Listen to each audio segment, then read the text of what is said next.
Because people think that the purpose of memory is to remember the past. And that's not the purpose of memory. The purpose of memory is to extract out from the past lessons to structure the future. And that's the purpose of personal memory.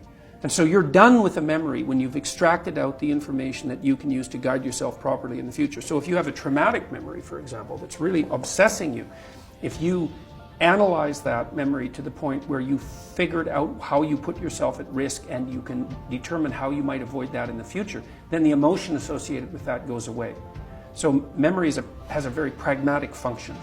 And cultural memory is the same thing, is that we need to extract out stories from our past that structure our future. And we need that because, well, first of all, if you don't have a purpose, let's say, it isn't that your life becomes neutral in a meaningless sense. It's that your life becomes characterized by unbearable suffering, because the baseline condition of life is something like unbearable suffering.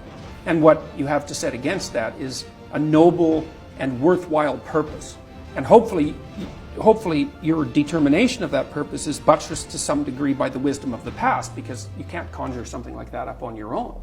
And if you provide people with nobility of purpose, then they can tolerate the suffering of existence without becoming entirely corrupted by it. And cultures that don't do that, it isn't even so much that they die, it's that cultures that don't do that are dead. They're done. They don't have a story anymore. They don't have a call to adventure. And then, well, then everyone suffers stupidly as a consequence. It's a very bad thing.